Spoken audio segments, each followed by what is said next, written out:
All right. Good Wednesday. Sorry, not Wednesday, Tuesday. Good Tuesday evening, everyone. Thank you so much for joining us this evening. As you may all know, we do have Dr. Blackwood with us here again this evening. I'm so excited to hear all about today's topic. I know you have some great information and discussions as per usual, which we definitely love. I'm sure everyone here loves as well. Such a great insight and knowledge. So without further ado, let us welcome Dr. Blackwood. Hello, everybody. Can everybody hear me well? Yeah. Excellent. So today we are going to have some fun. I'm looking forward to the discussion part afterwards because I'm going to give you a lot of information. I'm hoping I can get through it all. I just want to give you the heads up that I'm on double duty. I'm on daddy duty tonight. One of my little ones, she wasn't feeling well, so she might wander in and need some help. So just in case we get interrupted, I want you to be surprised. Excuse me. All right, so I'm going to share my screen and we're going to dive in. All right.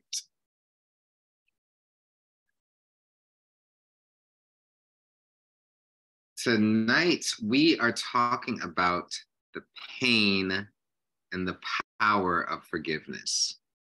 Now, forgiveness can be seasonal for a number of people, whether we're talking about, the National Day of Forgiveness or considering just different racial tensions and historic experiences that require forgiveness and apologies and reconciliations. It's becoming so much more and more mainstream.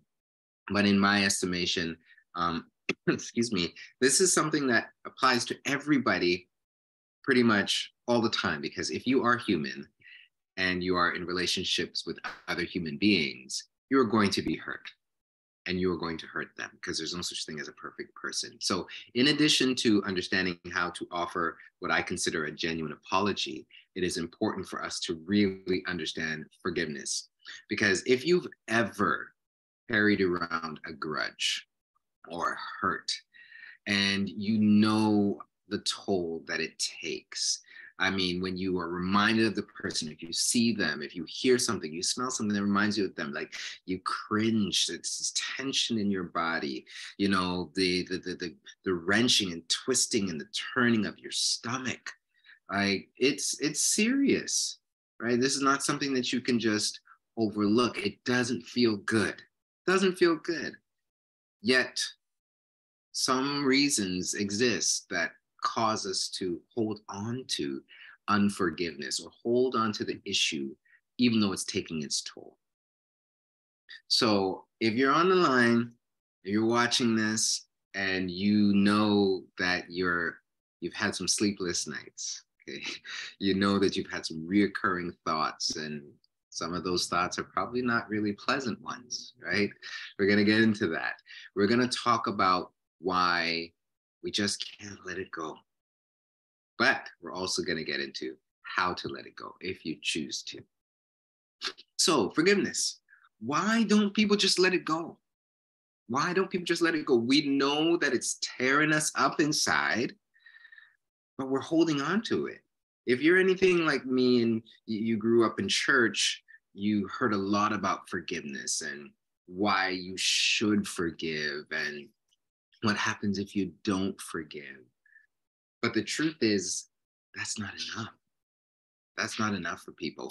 So in the next 30 minutes, we're going to unpack, we're going to demystify what makes it so hard to let go. And we're going to walk through the process of how to forgive if you choose to. Notice I keep on coming back to that. If you choose to, we're going to talk about what forgiveness is, what it isn't, and really talk about the process.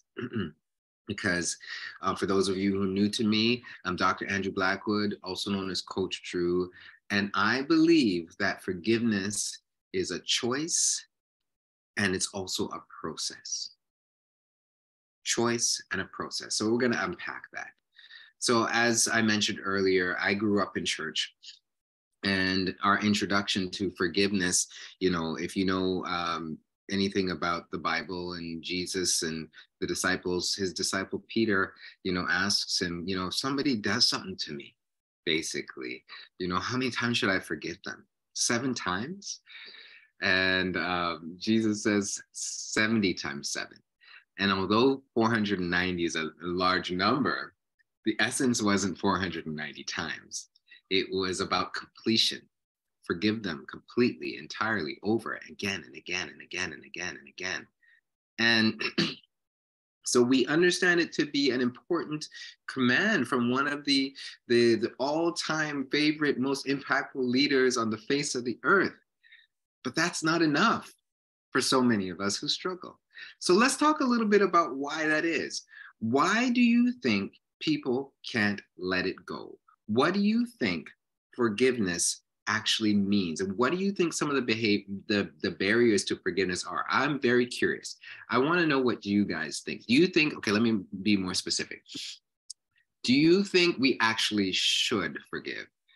If you think we should forgive always, always, always, always, I want you to type always in the chat. If you think we should forgive sometimes or it depends, I want you to put that in the chat, right? If you think, forgiveness is a non-issue and you should never forgive, you can put that in the chat too. But I'm very curious. How many people think you should always forgive versus it depends? Very curious. Okay, so sometimes, depends. So we got a few answers, always. So 25% of people who are weighing in at this point think that we should always, and others think that it depends. Well, part of the reason why we would say that it depends is, I think, because of some of the myths. Okay, we're going to unpack a little bit of the myths about why we don't forgive. There are some misconceptions. Excuse me. So I wrote a book called The Art of a Genuine Apology. And excuse me, there is a relationship between forgiveness, a genuine apology, and reconciliation. And in the 7th chapter of this book, I talk about the similarities between these 3 things as well as the differences. And I talk a little bit about the misconceptions. And one of the main misconceptions is that time heals all wounds.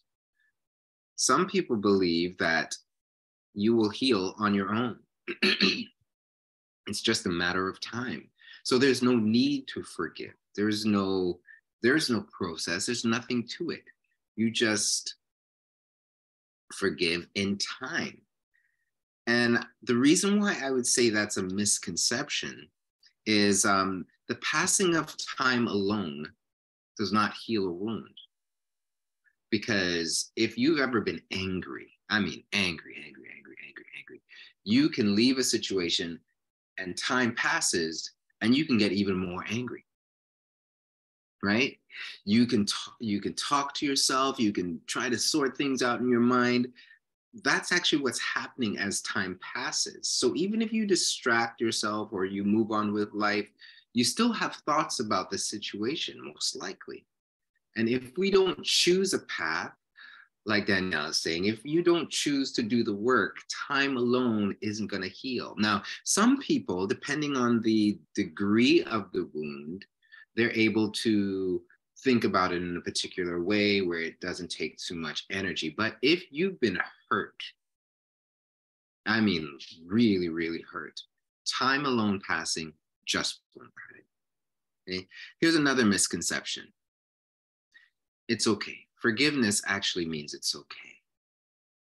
When my daughters are upset and they offer apologies and, there's this offering of a hidden request for forgiveness or even an explicit one, I ask them not to say that it's okay, because quite often what's done is actually not okay.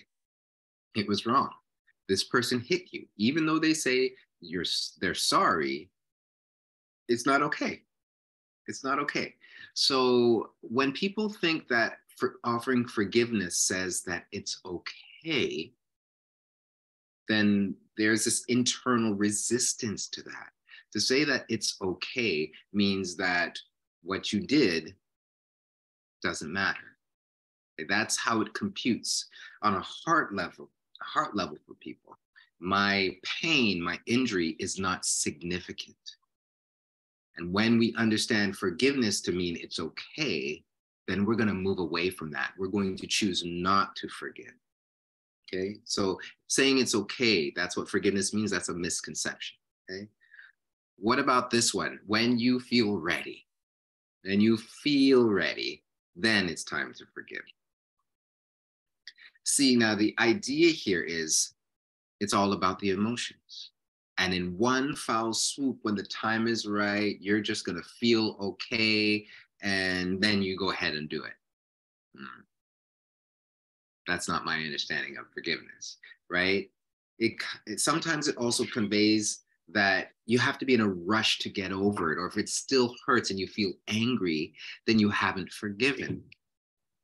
Okay? If it still hurts and you don't feel ready, then you're nowhere near the process. So just leave it alone. I don't think that's true either. We're going to get into more of the process a little bit later. But when you feel ready, it's just about an emotional process. I would disagree with that. What about this one? Forgiveness is for the other person's freedom. It sets the other person free. When you forgive, that you're actually doing this for the other person. Some people can't stomach that, right? Some people just can't. So I think that's part of the reason why people might say, well, it depends, right? So some people think, when you say you forgive them, you're setting them, you're letting them off the hook. You're setting them free of consequences and responsibility for their actions. And there's no need for reparation or anything like that. That is a misconception. Okay, misconception. Sure, sometimes it can happen that way if that's your choice, right? But what's really interesting is I believe when people do things that are wrong, there's a natural consequence for them. So even if you forgive or don't forgive, there's a weight that they live with, that they carry. Even if you don't see how it plays out, that doesn't mean that there isn't a consequence at some point for them that they're going to experience. But if we think that we are the ones who execute judgment and vengeance and all those things, then we're holding on to this stuff, this unforgiveness, because we don't want to see them free. Okay. But that's not what forgiveness is about either. This last one here, for the sake of the relationship. Some people think that that's what forgiveness is. It's something that you do in a relationship in order to have reconciliation. And the misconception here is, yes, it's true that in order to have reconciliation, forgiveness is a necessary part. But forgiveness and reconciliation are two different things. You do not have to be reconciled just because you forgive. And you're not automatically reconciled because you forgive. There is a difference, okay? So let me talk a little bit about the difference because I think this is really important. Reconciliation is different than forgiveness because forgiveness only requires one person.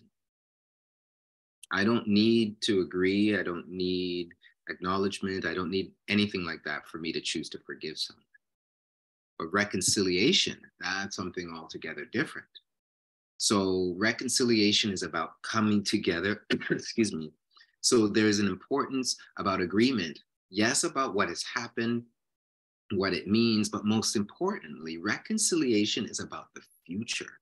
Forgiveness is about the past and the present. Reconciliation is about the present and the future.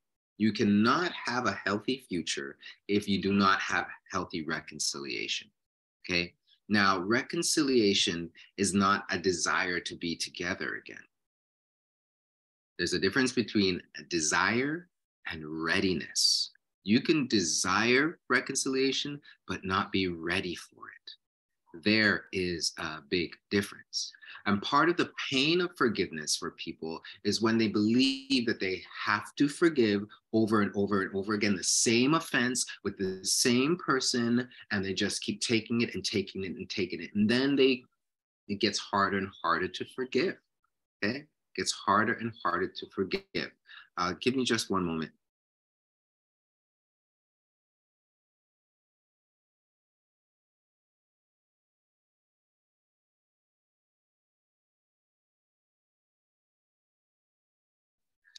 Sorry about that. The little one turned up the TV and I can hardly hear myself. Um, so, yeah, so if we think forgiveness automatically means reconciliation, then we feel tied to people. We feel tied to where this person is when they might not actually be ready for reconciliation. So we can talk about reconciliation another time, but here are some indicators of reconciliation. And the art of a genuine apology, we talk a little bit about it. When somebody is ready to offer you a genuine apology, you're going to see certain values and certain traits. They include humility. Okay, they will include somebody being humble enough to say, I was wrong. Okay, they will include responsibility. They're going to be very specific about what they did. It will have empathy. They will say, this is how I believe it impacted you. They will be accountable. This is what I'm going to do differently, right? So we have several values that are woven into a genuine apology, but that also sets the stage for reconciliation. If someone isn't prepared to take responsibility, if someone doesn't understand and hasn't done the work to say, this is how I made those decisions, if they're still blaming you for their choices and their actions, they're not ready for reconciliation. They might desire it, but they really don't know what it takes. So forgiveness is not the same as reconciliation. They are important to work together, but you do not need reconciliation in order to forgive. Okay, so I just wanted to be clear about that. So we often get the instruction to forgive, whether it comes in the form of, a command or, a value, or just even sound wisdom. In order to move on with your life, you need to forgive. And we hear it a lot and a lot, but we don't actually know what it is. We started talking about that now, and we actually don't know what the process is like. So what we're going to do now is talk a little bit about what forgiveness is. So forgiveness is a choice. Forgiveness is a choice. Again, it is not something that happens automatically. It is not something that you have to do. It is something that you get to choose. Okay? No one can forgive for you, especially if the hurt and the wound is deep, right? We get to make that choice. Okay. I see a question, and I love it. I'm going to come back to it a little bit later. So a choice. What does this choice do? A choice acknowledges a transgression. Okay. This choice acknowledges a transgression, a wrong or hurt or an injustice. Okay. So let's imagine that this transgression creates an attachment or a bond between the person who did the hurting, the action, and then the person who suffered the hurt. It connects people together. Forgiveness acknowledges that there is some sort of connection here. And then it detaches that person who is forgiving from the other person and the event, okay, by saying, I will not allow this experience. I will not allow you to define me or my future, okay? It says, I will not allow the past event to define me or my future. Forgiveness is a choice that speaks volumes. It makes a decision. It starts to sever, okay, yourself from the past. It is a starting point. It's a starting point. So I want to highlight that because I think that's really, really important. Because this is the kind of release that forgiveness offers to people. Forgiveness does not change the past, but it reorients you and sets you up for the future that you want. Okay, as we go through the process, you'll hear a little bit more about what that means.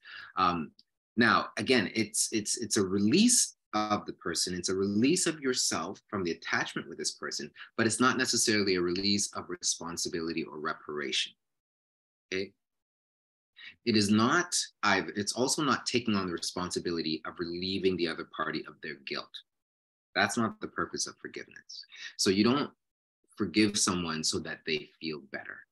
That might be a subsequent kind of impact, but that's not the purpose. That's not the goal. Okay, especially when we're dealing with situations like child abuse or molestation and things like that. Forgiveness, again, is not saying it's okay, and it's not saying that you get a clean pass, a clean slate. That's not what it means. If you're not a trustworthy person, then you're not allowed to be in particular spaces and in particular relationships. Forgiveness does not say you are not responsible and you do not have to repay. If you've stolen something, you're guilty, you may be forgiven, but pay it back. That's how it works, right? Forgiveness does not say it doesn't matter, okay? But what about the impact and what about the hurt? Well, just because you make a choice to move away from it doesn't mean that you don't feel it anymore. And that's what the process is about. Okay. The choice addresses the intention of forgiveness, and the process is what's going to address the impact. Okay. Does that make sense? Is everybody clear? Okay. Because this is a really important part. And we'll double back to it if there are some questions. Okay. Excuse me. So let's dive into the process, okay? I love these questions. We'll definitely come back to them, okay? Let's talk about the process. I've done some thinking about this, and if you want to have a follow-up conversation or whatnot, or more, even better than that, I'm actually going to be writing a book about this. So this content is going to be fleshed out a little bit more. So I'll go through this really quickly. If you want to be one of my early readers for the book, please share your name with me and your email address, and I'll be in touch with you. But as I've worked with people over the years, I've noticed that there is a process, okay? Whenever there is forgiveness, okay? If there is forgiveness, that means that there is loss, okay? If there's forgiveness, that means there's loss. Loss isn't just about death. Grieving is not just about death. You can lose time, you can lose innocence, you can lose trust, you can lose years of your life, you can lose responsibilities or roles in your life because of somebody else's actions, right? There's loss. So wherever there's forgiveness, there is loss. And similar to the idea of, you know, there are different stages of grief. Well, grieving is a part of forgiveness, okay? So we're gonna look at this real quick. We're gonna run through the seven phases. So the first phase is denial, okay? Now, denial happens for a lot of us. Sometimes when people would say they're not ready to look at what has actually happened. Sometimes it is so painful that they don't have the energy, they don't have, forget the desire, they don't have the strength to address what has happened. So it's easier to just not acknowledge it. And sometimes it's not even on a conscious level, okay? In situations where you grow up in a particular environment, in a particular culture, it's familiar, it's normal, it's a part of what we do. Take alcoholism, for example. You know, there are certain things that happen Like, you know, people don't always show up where they're supposed to show up, or their decorum isn't, they're not always kind, right? And you grow up in this environment where that's the norm, so you don't even notice it. But on some level, there's a part of you that knows, as familiar as this is, it's not good, it's not right, it's not healthy, it's not fair, right? But we're in denial. When we step out of denial, we step into acceptance. And acceptance is really just about looking at facts. Okay? This is where we actually acknowledge something did happen and it's not good. It wasn't right. It wasn't fair. Right? You know, when you can say, I have been impacted by this person, right? Or this event, this experience. This is a hard but a necessary part of the process. Because it's from this phase, right? It's from this phase we make the decision to move forward. Okay. Do you see how the two concepts overlap? Right now is where we make the decision to move forward into forgiveness and healing or not. And as you can see from these arrows, it's not just linear, right?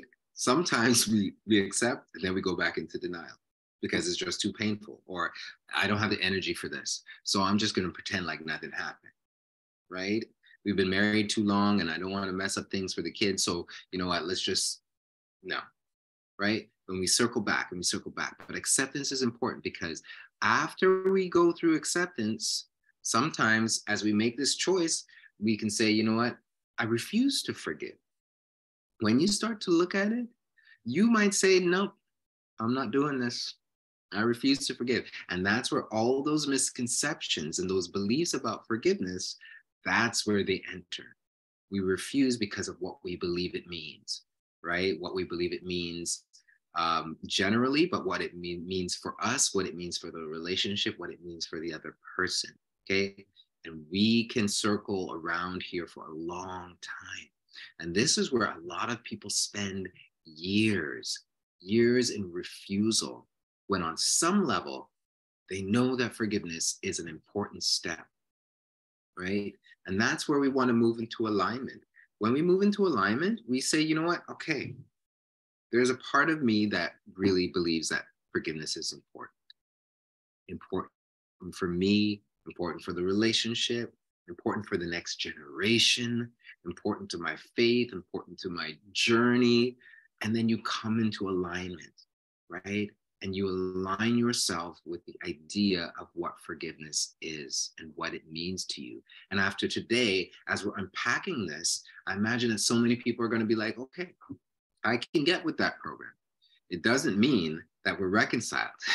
Okay, I can do that, right? Forgiveness is really about me. There's benefit to the other person, I'm sure, at some point, but it's really about me. So you can come into alignment with that. That's really important. The next phase is where the emotional stuff gets unpacked. Awareness is one of the most important aspects of life across the board, because awareness goes beyond the facts of what happened. That's acceptance. But awareness is, this is how this situation impacted me. It's not about what the person intended. No, it's not about their intentions, about the impact. It's where you go through the process and you label how this made you feel. Okay? How it made you feel is really, really important, because a feeling is attached to thoughts, and thoughts become beliefs. When we think about what we've lost, there's a world of meaning here, right? There's a world of meaning. So when this person was unfaithful, what does that mean, right? I lost a sense of trust. I lost a sense of safety. I lost so much. My whole sense about people has changed. I don't trust people. People are not trustworthy. When you come to that belief that nobody is trustworthy, I can never trust again, I will never be happy again.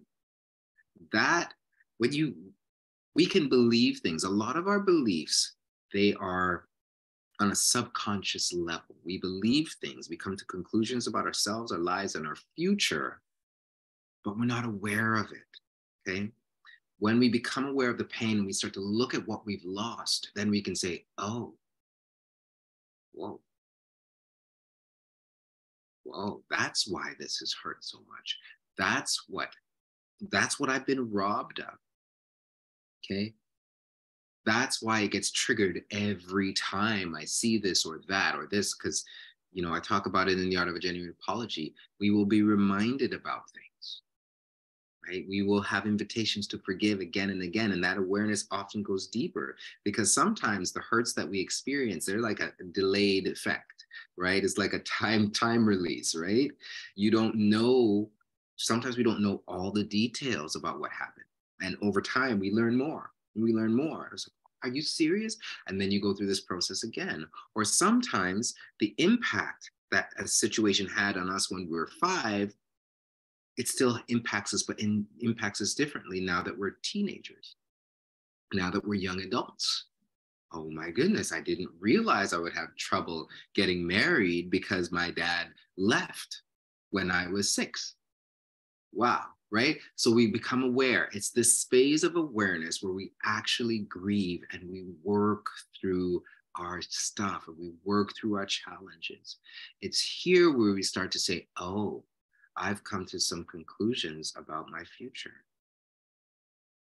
And then we start to say, okay, well, actually, I don't believe that to be true.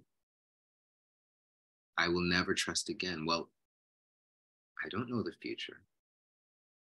I actually might trust again. I would actually like to trust again. Then you start to realize, oh, so what that person did, what they said, what happened, that isn't a life sentence. It has an impact, but it doesn't predict the rest of my life. You mean I can still have a wonderful life? Even though this did happen? A lot of people believe in forgiving and forgetting. I disagree 100%. I believe we forgive eyes wide open. We look, we remember, and we forgive because it is a choice. And it is this process of awareness where you say, you know what, this is what I lost, but this is still what I have. That's where I was, and this is where I'm going. And that's not going to stop me. It's that awareness and it's that process that helps us, okay, to be aware of what we've lost and to be aware of what we believe about what we've lost. And then we move into this place of awareness or empathy. Okay. Now, a lot of people, they do the empathy thing, but they do it too early, in my estimation. Because when we move to empathy without really understanding the impact of our loss, then it becomes about them and not us. There's room for it to be about them, but if we don't fully forgive and go through our process, then when it's time for then they become the priority, and then we're doing this for them, but we don't get our own healing. We don't get the understanding, oh, okay, I'm okay. So when we forgive, we like I said before, I don't believe it's good to say it's okay. When we go through a process of forgiveness and we realize, oh, my future is still going to be wonderful, then you can say, I'm okay. It wasn't okay, but I'm okay. And now that I'm okay, I can start to look at you, right? It's like, that idea when you're on a plane and the altitude changes and the oxygen masks come down. It doesn't matter how much you love people. They tell you to put the oxygen mask on yourself first so you don't fall out. You don't hurt the person you're trying to help because you lose consciousness. Like, take care of yourself first. Then you can be of help. Then you can be of service, right? And this is where empathy comes in. Empathy is all about understanding. It's important to understand the other person's, yes, their intentions, yes, their perspective, consider their life experience. How did they choose to do this, right? I think there is value in doing that after we've come to a degree of awareness of what we've lost, okay? When we then can say, okay, well, this person isn't perfect. They're far from perfect, right? But then you can also see, you know what? They aren't the best versions of themselves. I release them from the past and I will choose to see them as the best version of themselves, right? it's this process of empathy that we can engage in when we're coming from a degree of awareness and healing. And that's where we move into greater healing, because then we can say, you know what? My life is my life. I'm making this choice, right? I know that I'm not perfect either. And quite often the very same things, not necessarily the specific things, but the theme of what we've lost. If the person has been dishonest, right? If the person has been self-serving, right? If the person has been selfish, unkind, when we're actually living from a very healed place, we can actually see, oh, I've been that way too. Maybe not with this person, maybe not this year, but I've had moments when I wasn't my best self first. You know, I wasn't my best self. I wasn't the best version of myself, right? There are moments. And this is why this healing circle, it overlaps with the empathy, the awareness, the alignment, because healing isn't just a state or a stage. It is a process, okay? It happens in bits and pieces, okay? So that is my understanding of these phases of healing and these phases of forgiveness. And as you can see, we cycle through. Sometimes, again, it's not linear. Sometimes we bounce back and forth, right? When we learn more, when we realize, oh, this grief is connected to this grief and this grief and this grief, and that's connected to this situation and that person, it can be a messy web, right? It can be a lot to unpack, which is why it's beneficial to connect with someone who might have a clearer perspective as you safely kind of share and unpack this stuff. Okay. So forgiveness is a choice. Forgiveness is a process. It is both of those things. And when we do that, then we can become the best, I believe, the best versions of ourselves. I know we'll always be works in progress, but when we start to unpack these things and we actually grieve, we actually grow through grieving, right? There is life after loss when we acknowledge that loss, we acknowledge the impact, and then we can choose to forgive, right? So I hope that's really clear.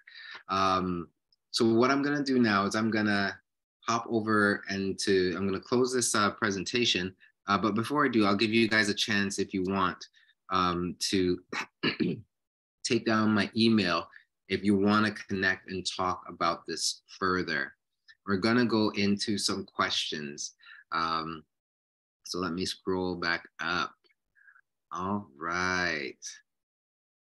Okay, stop sharing my screen now. All right. Did I tell you this is my favorite part where we talk about when we get some questions? So there's a few questions here. If you have a question, you can also raise your hand using the reactions button, and then we'll move through that way. So the first question is, can you forgive and still have some feeling after when you see that person? Yes, 100%. Quite often that is the case, and I call them invitations to forgive. Similar to, so back to that idea of loss, okay? Loss isn't just when somebody dies. When you've been really hurt and impacted, there is a loss. And just in a similar way, if somebody dies, and you walk down the street that you used to walk down the street with the person, you're going to remember. You're human, right? It's gonna bring stuff up for you. You're gonna remember. Some people call it being triggered, right? Person doesn't even have to be around. You might see something, smell something, and it's going to trigger these memories for you. So can you forgive and still feel? Yes. And that's an opportunity to address and pay attention to the grieving and then forgive again, okay?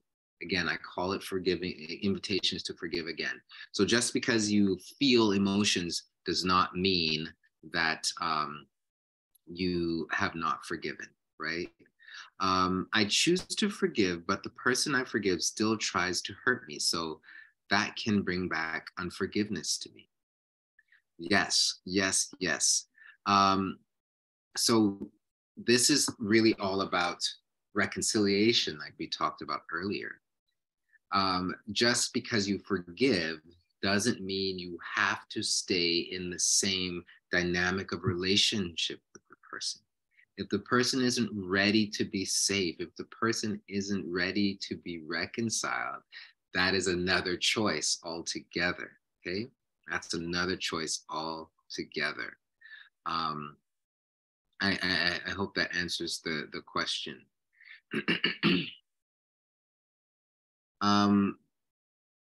Was there I think I saw a hand and I might have lost it. Did I address it? Is that why the hand went down? Okay. If it just timed out, then you can put your hand up again and I'll come back to you. Yes, you did. But there was one more I wanted to ask. So, okay. Sometimes you're with someone. Sorry about the baby in the back. That's all right. You're with someone and someone has a child and the child did something, but you forgave the child, but there's still that feeling of something inside. What is that? That is something I've been trying to figure out. So I want to know if I'm a bad person or a good person. I forgave, but there is still that feeling when I see that child or see that person. What is? Yes. So, okay, so I wouldn't make it about whether or not you're a good or bad person. I would say that you are a real person. Okay, you're a real person with real emotions, and there is more work to be done in the area of awareness. What are you feeling? What are you thinking when this comes to mind? Is it about the past or is it a concern about the future? Is it a belief about this person and their character, right? Lots of things can trigger emotions for us when we see people in the present, right? Sometimes it might not even have to do with that particular person. It might have to do with your expectations of what children are supposed to be like, right? If you were a good kid, then, this wouldn't be happening. There might be beliefs about that. So that's why we want to increase our awareness of what's going on for us. But then after we've done that, then we can move into empathy. Empathy really helps us to understand who this person is, to see the good in this person, right? To really understand what is the intention or what motivates the behavior, because they have a history, they have a life, right? So just because we have thoughts about why they do what they do doesn't mean that our thoughts are accurate. So I would say it's good to dig in and get a good understanding and awareness of what the thoughts are and the emotions are that you have and what the interpretation and meaning and beliefs are. And that's what's going to unlock that for you. Does that make sense to you, Samantha? Great. Yes. One more. Okay, one more. I promise this is it. Okay. All right. Let's say you forgave, right? But how do you identify the healing process? Because my thing is, I've always heard, even if you see the person and you have feelings, you haven't forgiven. We have learned that from years. I've always been told you haven't forgiven. But the thing is, every time they talk about it, I feel like the thing comes back because I've already told myself I forgot, right? But every time now, because of that constant saying, I feel that emotions coming back. So my thing is, how do I deflect that? How do I not have that anymore? Well, I'll respond to this way, Yeah. and then we can take this offline afterwards if you'd like. But depending on what it means when you say every time they mention it, because and I'll respond in two ways to this, because sometimes people will come with that expectation that you're supposed to forgive and you're not supposed to feel a ways anymore. And that, again, puts pressure on us and causes us to think that the hurt that we've gone, we have to minimize it or it's not significant. And that can be re-traumatizing to us, right? So if the expectation is, or the belief of other people is voiced that it's not a big deal, that's adding salt to the wound. That's a re-injury. Forget about what happened. That's an additional injury. So if that's what's being said, it's going to be important for you to, one, know the truth for yourself, but two, have a discussion about, an informed discussion. Maybe when the book is written, you can give it to them. But to highlight that, the expectation to know, to not have feelings about the situation is not an immediate reality for most of us. So forgiveness is a choice and it's a process. I can choose to forgive you and still be hurting because of what you did. I can choose to forgive you and not trust you ever again, right? Because you're not a trustworthy person. You haven't demonstrated yourself to be trustworthy. So of course, I'm going to have feelings about that. I'm going to have convictions about that, right? But that doesn't mean that I haven't forgiven you. So then there is a situation where people are not taking responsibility for what they've done. They might be talking to you about the situation and minimizing it, downplaying it, and saying it shouldn't be a big deal to you. It wasn't, just get over it. That again is going to be a re-injury, right? Which is going to give you something new to forgive. So in those situations, we want to be very aware and intentional. Is this person ready to be a safe person for me to be in relationship with? Are they ready to value my perspective and value my heart? And if not, then you're not ready to be reconciled. So depending on what it is and what you're feeling, there are a number of different realities that are important to tease apart and to engage with. Right? I love those questions. And Samantha, like this is universal. So I want you to know that this is not just you. This is universal. So I trust that helps. So it's good to really take each situation and understand, what am I feeling? Right? To really label that emotion. I'm feeling hurt. I'm feeling betrayed. I'm thinking to myself, they actually don't believe what I'm saying. Or I'm thinking to myself, they don't value me, right? It's important to know what you're thinking and what you believe, and to then make a decision about how you're going to live. All right? Good question. I'm going to move to the... Doctor, I have a follow-up question here. This is Francis. Okay.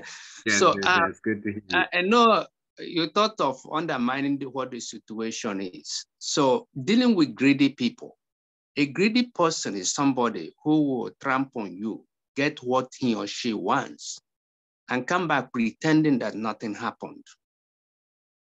And in that process of pretending that nothing happened, is ready to cause another harm, because that's who the person is. So dealing with individual like this, who is a greedy person, who does not understand the harm, caused to somebody else, rather lives in pretense of, okay, coming back to you, is everything okay? You are this, I'm, playing the game. So how do you deal with that? Okay, good question. So let me just reiterate the question. How do you deal with people when they seem to be a particular way and they are coming and they're not changing? They're not changing. Whether that means that they're using you, taking advantage of you. So when we look at that process, remember, forgiveness is not reconciliation. You can forgive and go through that process and become aware of the impact.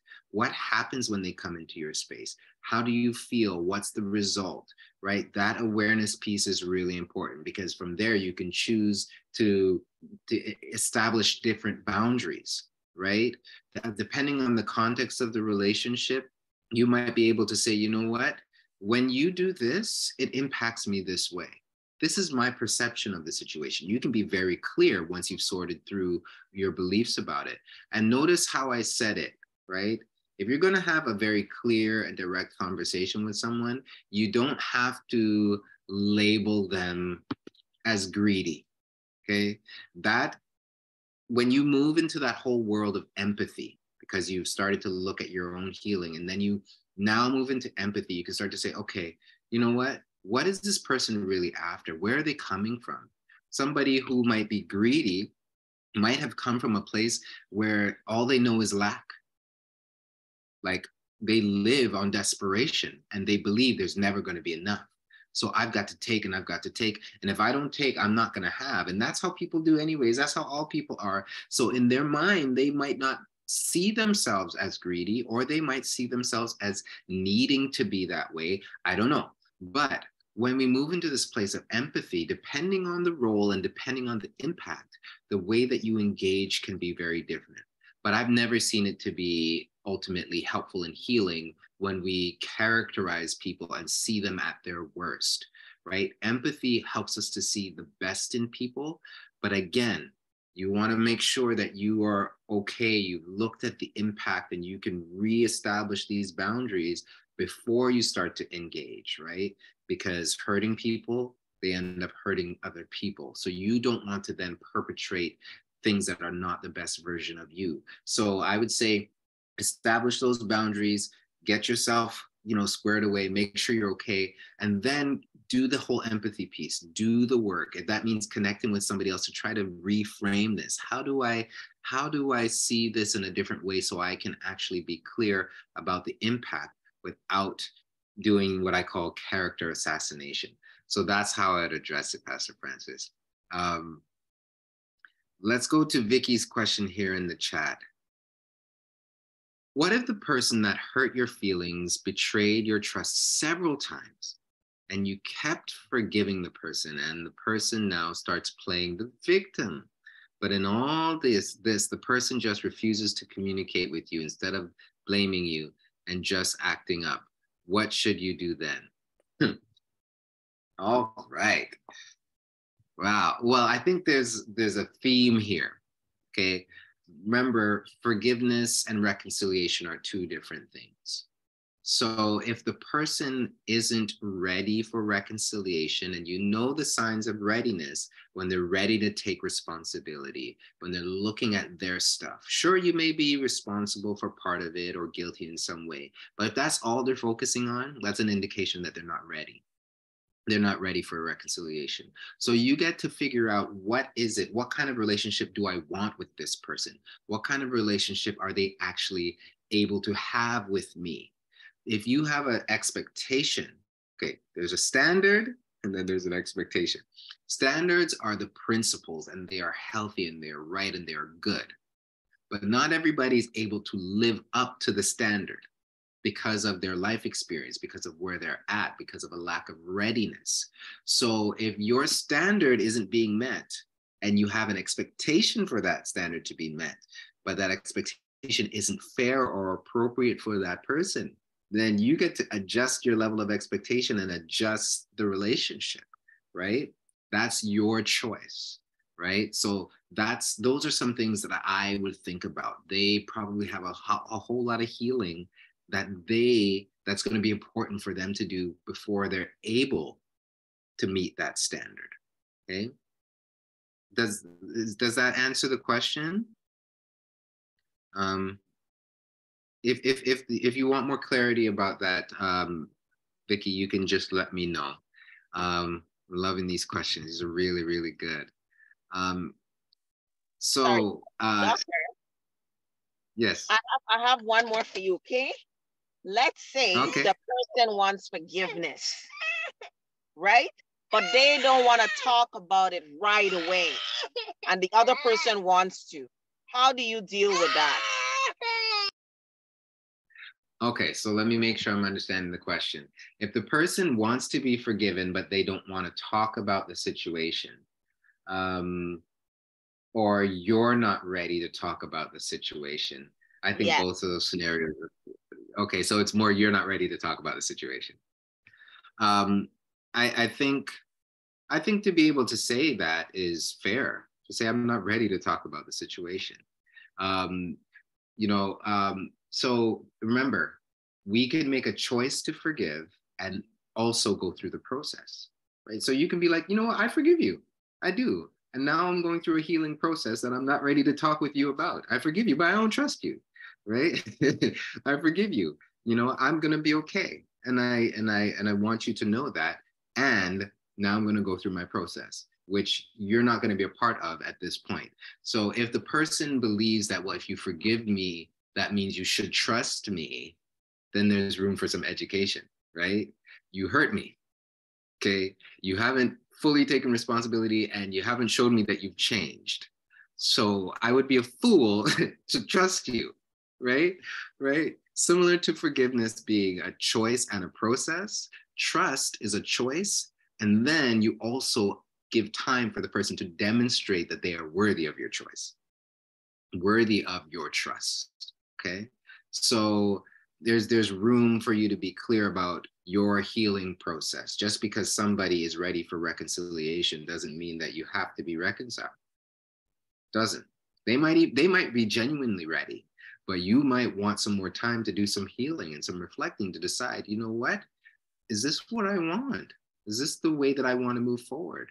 Right? Because you don't want to enter something and be riddled with internal conflict. That's just going to make things even more unclear. Okay. So thank you for that question, Samantha. Vicky, I see your hand. Is there more clarity that we can give to that question? Okay, hi. Thank you for the one you gave me thus far. The thing is that right now, the person is not even ready to communicate. The person is kind of, instead of communicating with me, is communicating with close friends and relating issues with them, but refuse to reconcile with me. And I've gone to him to beg several times that we should reconcile, but he still is not yielding, and he's just not bent on it. It's just like as if I'm just the only problem he has. But other people, it seems to be okay with them, but just me. And I'm getting to a point of kind of just kind of letting go, because it has lasted for almost 2 years, and I'm like, okay, if you're not going to communicate with me, then I don't know what to do right now. And I kept forgiving, and obviously, he betrayed my trust 2 times, and he's still like acting like the victim and just not communicating. So yeah, it can be very, very tough, in that we don't know exactly where people are at or why they do what they do. Part of being in a healthy relationship is knowing someone. And as me being the age that I am, and me being, having worked with people for so many years, and I know that I'm still learning myself. There's stuff about me that I don't even know. So when people aren't ready to take responsibility and they're ready to communicate with us, we can't force them, right? So I think you do your part to say that I'm ready, I'm available, right? You can say, you know what, it's my understanding that you're speaking to all these people, but you're not ready to speak to me. So hopefully by the time you become ready to speak to me, I will still be open to talking to you or whatever. But clarity is important. I think there's also the room for prayer. If you are a person who believes in prayer, I think there is so much room in that world of empathy when we start to try to understand where people are at, in contrast to who we believe that they could be, who we believe that God has called and created them to be. We don't have to be reconciled yet in order to pray for people and pray the best for people and desire to see the best in people. Because sometimes it's still about us, right? We want to receive the person's best, as opposed to we want them to be their best, whether they're with us or not, right? So there's still room, even if I wouldn't say, continually try to chase the person down and force them to be ready to have a conversation. I would definitely say be clear, but then also invest that energy and that love and praying for the best for that person, and anticipate, turning around for their good so that they can be who God created them to be.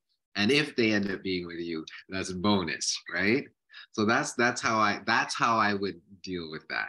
Okay, very good question. So I'm gonna scroll down a little bit here. In the family where the dad is gone, the child decides it's the mom's fault and remains angry with the mom for years. Does that fall within forgiveness? Oh, yes, yes, yes, yes, yes, yes, yes, yes. Parents in situations like this. So yes, there is room to forgive the person who left. There's also room to forgive your child, right? Forgive your child for blaming you, right? Sometimes children, myself included, they think they know everything, right? And again, you do that awareness. You know, what is the impact of your child not believing you? Oh my God, like that breaks a parent's heart.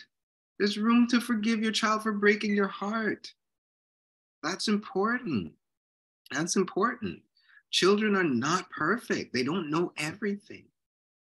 And then when you go through your process and then you start to think about, you know, what is moving this child to believe that it's my fault, right?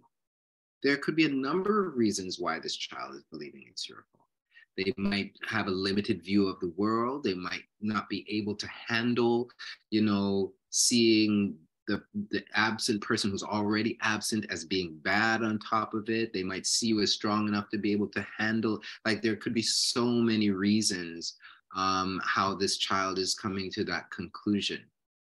So I definitely say there's room for forgiveness. There's room for empathy. And again, like I was saying to Vicky before, there's room for prayer.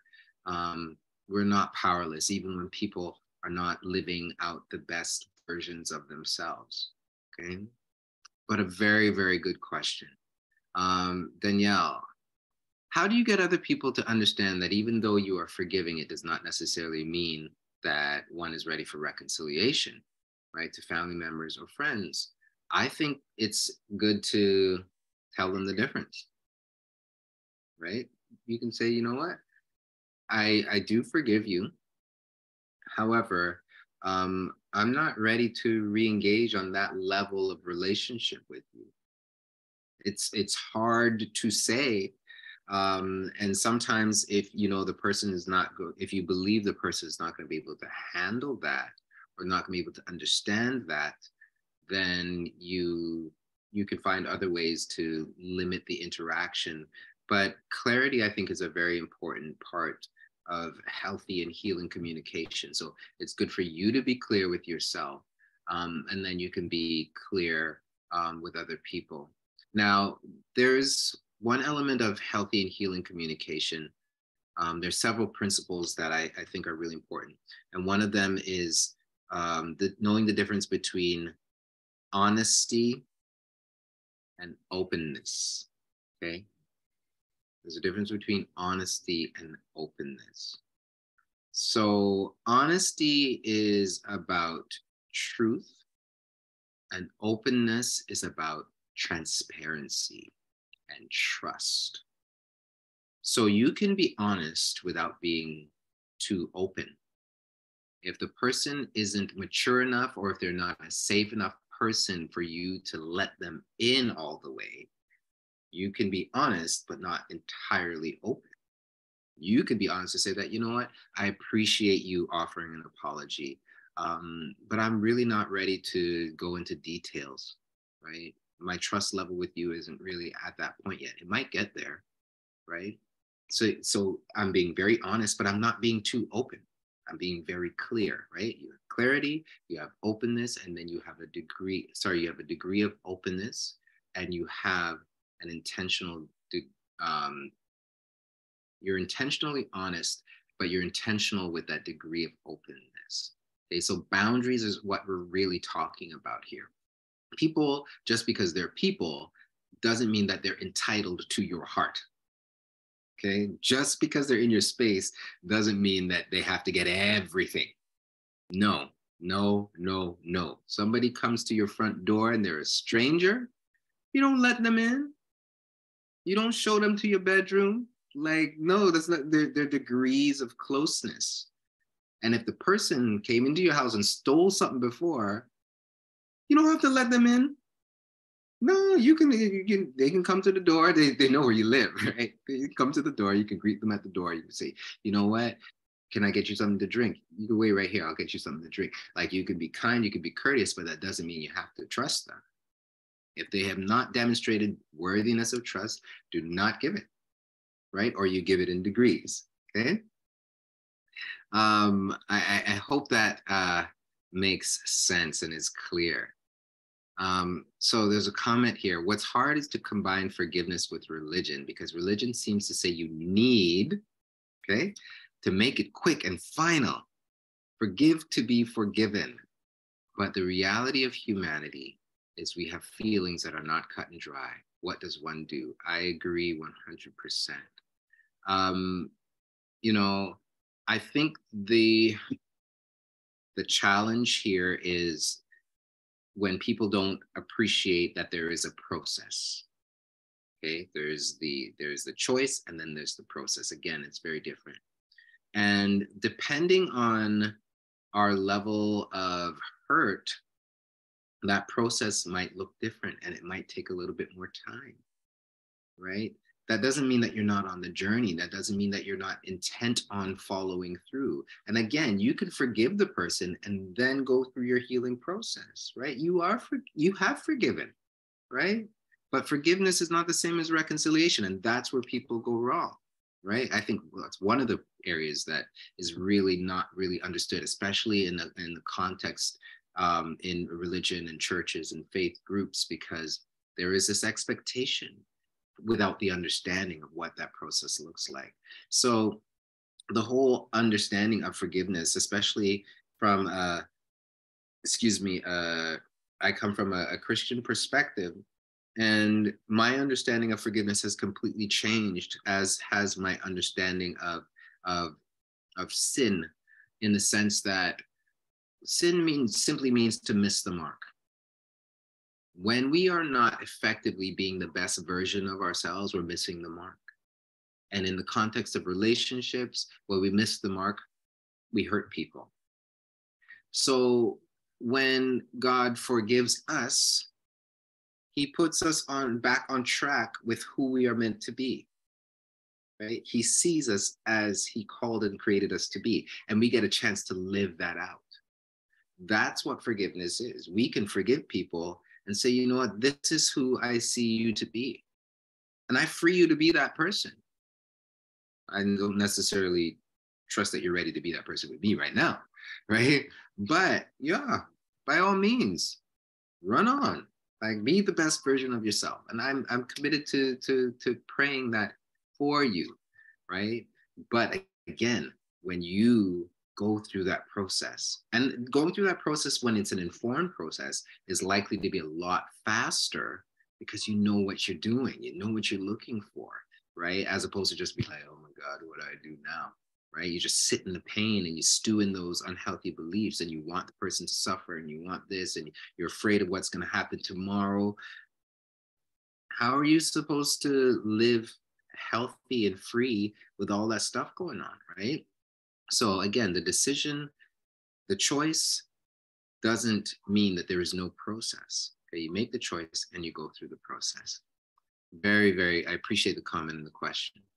All right. After forgiving someone several times and they continually try to break you down, is it wrong to erase them out of your life? Well, that's one way to put it, but that's another way of saying is to create boundaries. And I don't think it's wrong at all, especially if you've been clear. Say, you know what? This is my expectation of you. Okay? I expect you to be faithful, for example. And what does faithful mean? Faithful means that in the context of our relationship, this happens between you and me and nobody else.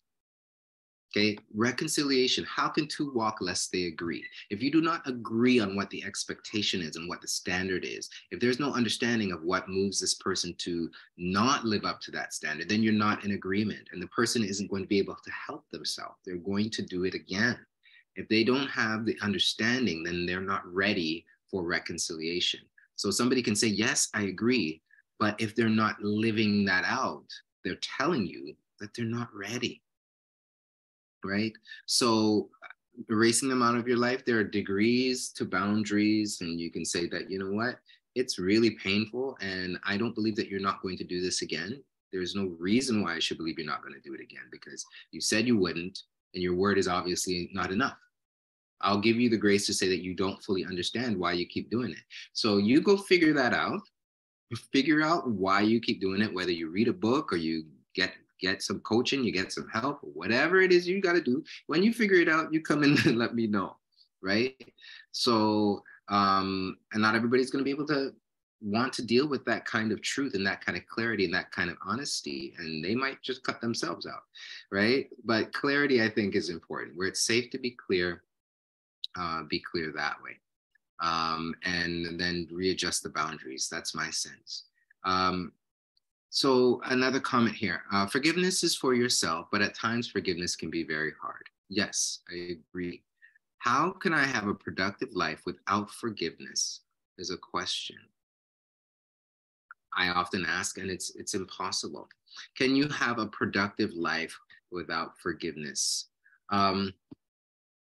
Well, after what we've talked about today, understanding what forgiveness actually means, I don't see why one wouldn't want to experience forgiveness, because it's not letting somebody off the hook. It's not a promise of reconciliation without readiness. There is no real loss when there is a healing process attached to forgiveness, right? So can you have a productive life? Well, it depends on what you mean by productive. If you can you be the best, ultimately most free version of yourself without forgiveness, without dealing with those wounds? No, I don't think you can. Not forgiving is like having a wound that is infected. Can you cope through life? Can you limp through life? Yeah. But is it going to be your most fulfilling life? Are you going to be able to function at full capacity without relieving yourself of that baggage and releasing and processing that pain? I don't think you can. Forgiveness, the process of forgiveness can be experienced in a very safe way. So I think the objective is to remove the barriers to forgiveness and move forward for yourself. Okay. Another question here. So the child, now an adult, continues believing that the mother did something. The mother should just accept that that's the way he is and continue forgiving his antagonistic behavior. Accepting inappropriate behavior, I don't think that's fair to anybody, whether that's the person enduring the behavior or the person exhibiting the behavior. Just because you're upset with somebody doesn't mean that you have to treat them poorly. That's not a you issue, that's a them issue. So it's interesting how when we are hurt and we are believing things that are untrue, example being, when I'm hurt, I can treat people however I want to treat them, then you end up perpetrating the same offense that you're upset about, right? You end up judging somebody, and then you end up doing the same thing that you're judging them about. So I don't think it is helpful to accept people's unkind behavior, regardless of whether or not you agree about points of the matter. So I think being very open and asking questions like, do you think this is okay for you to treat me this way because you believe that I'm wrong? Because then you're making yourself wrong too, right? So again, to answer the question, I don't think accepting their behavior is the option to go with, but that doesn't mean that you stop forgiving. Okay, I would say definitely continue to forgive and then adjust the boundaries. So even family members, next question here, because sometimes I feel that family thinks you owe them things because they're family. Yes, many times family members have a sense of entitlement, right? Well, they believe that you have to and you should accept their behavior because, well, who knows what they believe, right? I think it's a fair question to ask, right? To be explicit, to be clear. So because you're family, you think it's okay that you come and you do this and you do that. Are you aware of how it impacts me? Being very clear. Because when you have that awareness for yourself, say, this is how this impacts me. Are you aware of that? And you believe that that's okay? I should put up with that?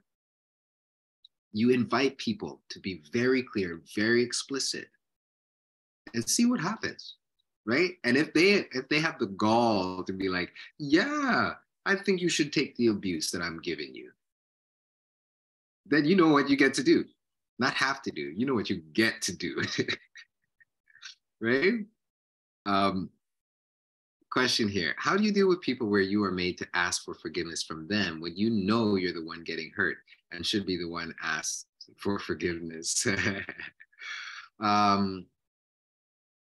So, that's a good question. How do you deal with people who are asking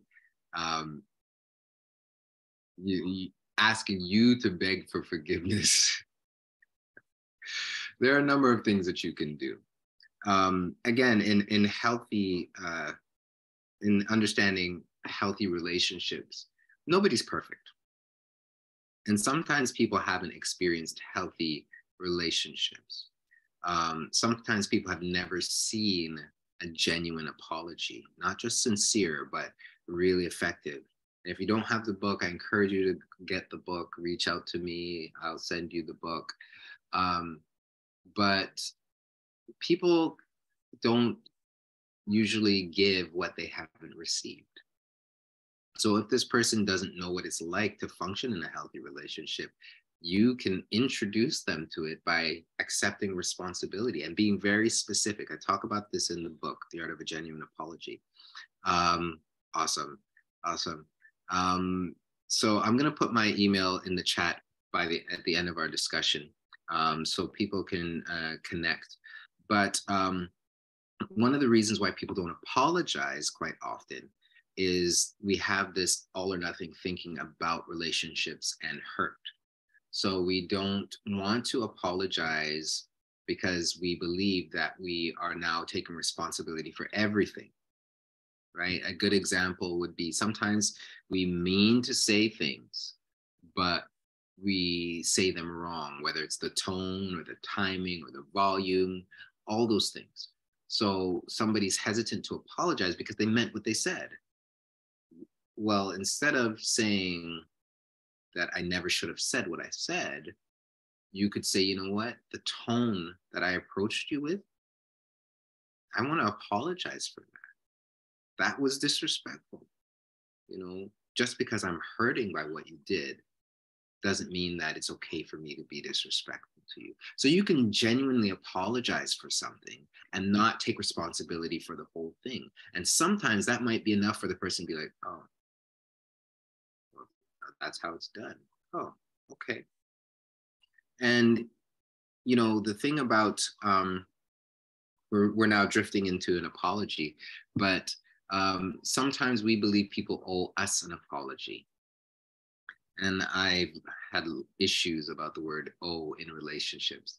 So sometimes we want an apology for someone, but it's important to really figure out what it is that we want, right? Do we want to be reconciled? Do we want acknowledgement? Do we want change? It's important to figure out what it is that we want. And as opposed to demanding an apology, I think the best place to start, so the apology that you get is sincere, it's authentic, and it's healthy, is to say, are you aware that when this happened, it impacted me this way, right? You can actually ask that question. When you did this, do you know how it impacted me? Are you curious? Do you want to know? And when we ask questions like that, we start to tap into empathy. Now, some people are so guarded and have been so hurt for so long that going to that emotional place it's almost forbidden. Okay, so this comes back to that whole idea of expectations. You may have a standard, a desire for what you want in the relationship, But is it fair to expect that from that person? If they've never experienced that and they've never done it before, your expectation might be unrealistic, and they might have some room to grow in order to be that full and best version of themselves. So there may be room to kind of process that and understand that and unpack that. Okay. Yes. So yes, that is really all about self-awareness. How self-aware is that person? Are they aware of their blind spots and their degree of woundedness or their beliefs, right? So these are really, really great questions. What I'm going to do is I'm going to take a moment and ask, I'm going to put, if I see there are a couple emails in the chat that I'll take down, and just so people, they want to be a reader for the new book. I'll take their emails now. And what I'm also going to do, is put my email in the chat here so that people can follow up with me if they'd like.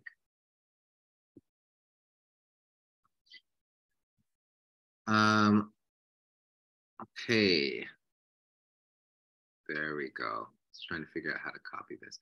So I'm gonna turn it back over to the host and say thank you, everybody. This was so good. I really love the engagement and all of the questions and the openness and the transparency, especially for people who, you know, really are in need of some support. So by all means, please reach out. And I am overjoyed to be of help. Nicole, are you there? Yes, I am.